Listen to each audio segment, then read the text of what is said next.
With the first pick in the 2024 WNBA draft, the Indiana Fever select Caitlin Clark, University of Iowa.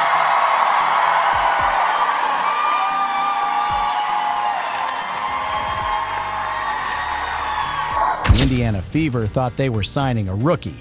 What they got was a full-blown corporate hurricane, and the WNBA is scrambling to contain the damage. Leaked contract details reveal Caitlin Clark didn't just negotiate perks. She demanded a complete overhaul of how the league does business.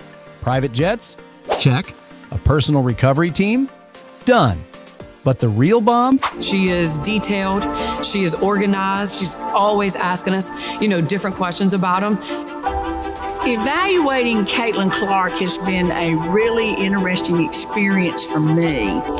A secret Nike opt-out clause that lets her walk straight into the arms of Adidas or Puma if they flash the right number. And guess what? Rumor has it they're already lining up 8-figure offers with equity stakes just to steal her away. The WNBA wanted a star.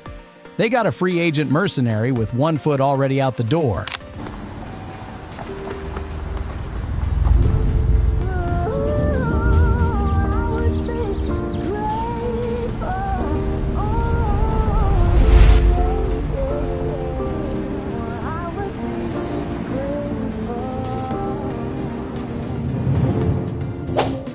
Sources close to the situation say Clark's team played Nike like a fiddle, locking in a short-term deal with a poison pill escape hatch.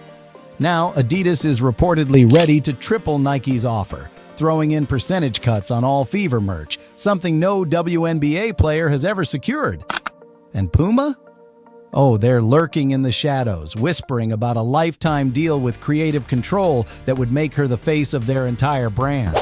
Yeah, obviously, Nike's been a tremendous partner and was a partner of mine through college, and deciding what I wanted to do professionally, that's just the brand that I always wore as a kid. So being able to be with them is a dream, and something I don't take lightly. And I'm not giving any teasers though. I don't do that. So wait and see. I don't know. Meanwhile, Nike execs are sweating bullets, knowing Clark could ghost them overnight if they don't cough up more cash. This isn't just business, it's a high-stakes corporate heist, and Clark's holding all the cards. Smash that like button if you're Team Adidas. Think Nike can keep her? Subscribe, because this sneaker war is about to go nuclear. The leak that exposed the sneaker war. Push, yes, that is Caitlin versus the W. Okay. And that is unfair. Okay. To me, yeah, jealous, sure. I mean, would you be jealous of somebody that got $28 million a shoe deal or whatever the deal is before you step foot in the pros, right? Yeah. The WNBA tried to bury the truth, but the receipts never lie. Buried in Clark's contract is a buyout clause so explosive, it's got Nike's legal team in full panic mode. If certain performance benchmarks, read money, aren't met, Clark can bail on Nike without penalty. And the timing couldn't be worse. Seal the deal. Okay, There's a lot going on. Got it. And I think Caitlin Clark, Stephen Curry, this is not the end for them. I think they might be participating in some shootouts down the line. Oh, fun. In All-Star Weekend, so we'll see about that. Adidas has already tested the waters, floating a $50 million offer with 20% merch royalties, while Puma is plotting a celebrity cosign, think Rihanna or Jay-Z, to sweeten the deal. This isn't just a shoe contract, it's a billion-dollar bidding war, and Clark's letting them fight it out in public. It's pretty cool. It's got I feel like it's Fever, but it's also Iowa, so you get the best of both worlds. I have another one that you'll probably see me wear later on that is even more Fever, so just wait for that one. But yeah, you got the yellow. They look a little similar to the Bruce Lees that I wear, but still different. Meanwhile, Nike's desperation moves are backfiring. Rumor has it they rushed a signature shoe design to Clark, only for her team to laugh it out of the room. They thought some basic colorway would lock her in, one insider sneered. She's not some rookie begging for scraps. She's the LeBron of women's hoops, and she knows it. And the real kicker? WNBA execs are furious because Clark's sneaker free agency could torch their precious revenue-sharing model. If she jumps ship, every other star will demand the same power, and the league's entire financial structure cracks in half. The fallout? Nike's scrambling, Adidas is loading up the Brinks truck, and Puma's waiting to swoop in like a vulture. Clark's not just changing the game, She's burning it down and rebuilding it in her image. League have in store for them when they get there? Look, SVP, reality is coming. Okay. There's levels to this thing, and that's just life. We all went through it. Of course. And you see it on the NBA side, and you're going to see it on this side, where, you look superhuman playing against 18-year-olds, but you're going to come with some grown women that have been playing professional basketball for a long time. Let's keep it 100% real. The so-called WNBA veterans aren't mad about fairness. They're mad because Caitlin Clark's Nike drama proves what they've always feared. The league needs her more than she needs them. While Angel Reese and Wilson beg for scraps from league sponsors, Clark's out here playing brands against each other like a Wall Street negotiator. And the salt is pouring in. Anonymous players are whining to reporters that Clark's getting everything handed to her. But here's the cold truth. Nobody's handing her anything. She built this leverage, and now she's cashing in. Conference Player of the Year, Player of the Month, Player of the Week, Player every minute, owner of the conference three-point record, free throw record, triple-double record, the Iowa State Bears shooting record, the women's all-time NCAA leading scorer, and your new all-time NCAA leading scorer, Caitlin Clark.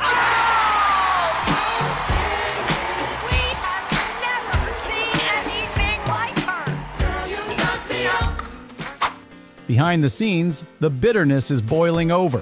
One unnamed all-star, Diana Taurasi, reportedly blew up in a players' meeting, screaming that Clark's Nike clause sets a dangerous precedent.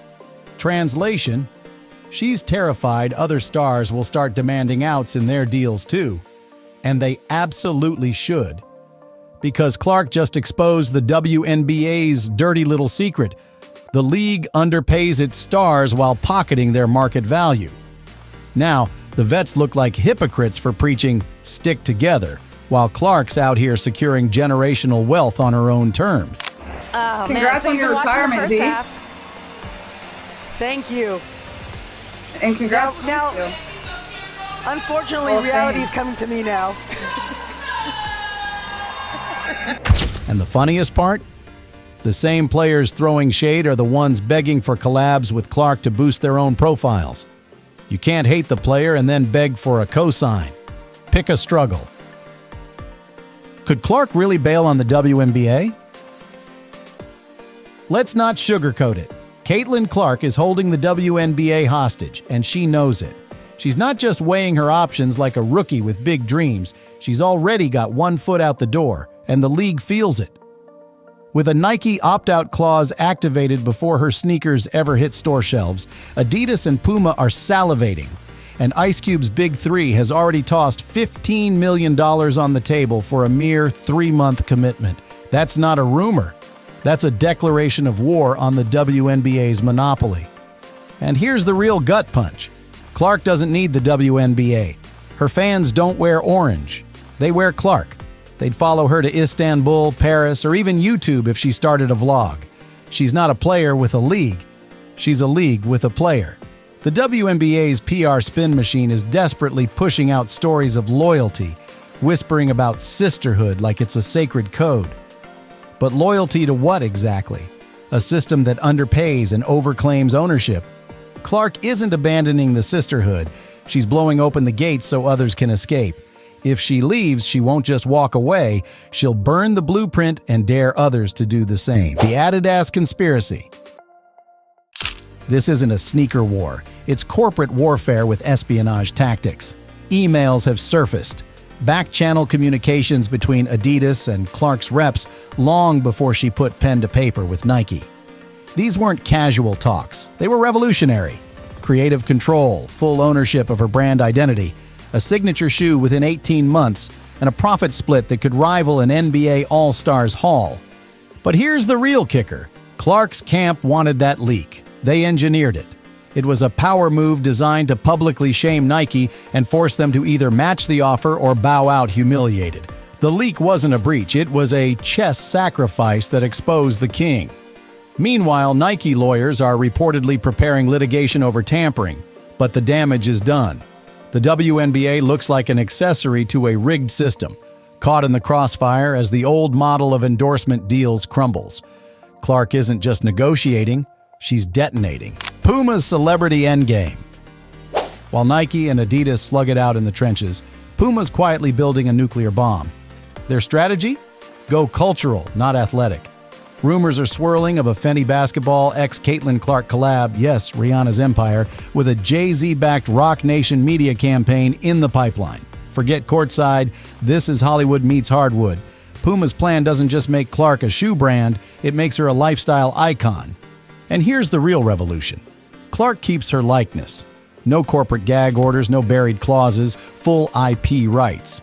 She can build, license, and sell herself. That's something Nike has never allowed because their empire is built on owning athletes, not partnering with them. If Clark signs this deal, she doesn't just transcend the game, she escapes it. She becomes untouchable. The WNBA can't brand her, can't contain her, and definitely can't profit from her. And if Clark goes down this path, the floodgates open. Puma isn't selling sneakers, they're selling freedom. And Clark could be the face of that revolution. WNBA's dirty secret. Behind the WNBA's empowerment messaging lies a dirty truth. The league takes a cut of player endorsement deals. Every shoe, every commercial, every signed merchandise drop, there's a middleman fee built in. Caitlin Clark's Adidas and Puma courtships threaten to burn that system to ash. Her team knows it. The league knows it. And now they're scrambling behind closed doors, debating a move so desperate it borders on illegal, banning Clark's deal outright, citing league parity. Translation? They're scared. If Clark secures a deal with full independence, every other star, Angel Reese, Aaliyah Boston, Paige Buchers when she arrives, will demand the same. The league's current endorsement ecosystem will implode. But if they try to stop Clark, she could take them to court under antitrust laws, and legal analysts say she'd likely win. Worse, there's already a whisper campaign among players talking about forming a stronger union, and Clark might be their lightning rod. This isn't about fairness anymore, it's about power. And Clark's daring the league to try her. Nike's emergency meeting leaked. Nike is in full-blown panic mode. The moment news of Clark's opt-out clause hit social media, executives convened a late-night emergency meeting. According to insiders, one VP slammed their fist on the table and shouted, "We cannot lose her like we lost Steph to Under Armour." That tells you everything. Nike isn't dealing with just a rising star. They're watching the potential future face of their women's line flirt with the competition. The Hail Mary? A lifetime deal. Year 3 signature shoe. Equity in Nike basketball. It's an offer they've never given a rookie before. But here's the sting. Clark's team isn't flinching. They know Nike's playbook: overpromise, underdeliver. Ask Sabrina how long her shoe was delayed. Nike's track record with women's stars isn't spotless. It's sporadic. Now, they're begging Clark to stay, and she's watching them sweat. If she walks, Nike doesn't just lose a client, they lose their crown jewel before she ever laces up, and it would go down as the most humiliating L since Adidas let Jordan slip through their fingers. Angel Reese's meltdown. While Clark's negotiating generational wealth, Angel Reese is waging war on Instagram. Reports from the locker room say she's furious, claiming Clark is only winning because she's white. But here's the unfiltered truth. Reese signed a standard rookie deal. No leverage, no opt-outs, no Wall Street agents. Clark came in with a legal team ready to flip the table. And she did. Now, sponsors who once lined up for Reese are quietly pivoting to Clark. The energy drink deals, fashion lines, and speaking gigs, Clark's phone is ringing non-stop. Meanwhile, Reese is venting on socials and burning bridges behind the scenes. Instead of leveling up, she's lashing out. Jealousy doesn't build an empire, it burns one down. This isn't about race, it's about business. And right now, Caitlin Clark is the CEO of the women's basketball economy, and Reese is throwing tantrums in the break room.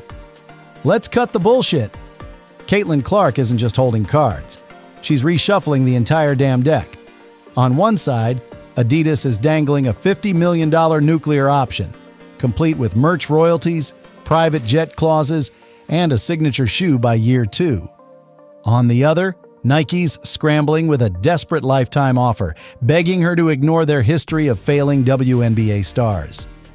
And then there's Puma's celebrity-powered Hail Mary, a Rihanna co-signed Fenty basketball line that would make Clark a global icon beyond sports. Oh, and let's not forget Ice Cube's Big Three, lurking with a $15 million check for 3 months of work, plus equity. This isn't just about money. It's about legacy, leverage, and who gets to control Caitlin Clark's empire. The WNBA's praying she stays, but let's be real, she doesn't need them.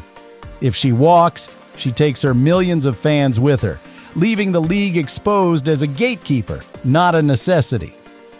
But here's the million-dollar question. Will Caitlin Clark actually bail? We all know her reputation, loyal, respectful, a team player. But business isn't about politeness, it's about power. And right now, Clark has all of it. So we're asking you, if you were in her position, what would you do? Take Adidas' generational bag and run? Stay with Nike and bet on their broken promises? Go full superstar with Puma and Rihanna? Say screw it and take Ice Cube's $15 million to burn the system down? Drop your advice in the comments. Smash like if you think Clark should stay or go. And subscribe, because whatever she chooses, it'll change sports forever.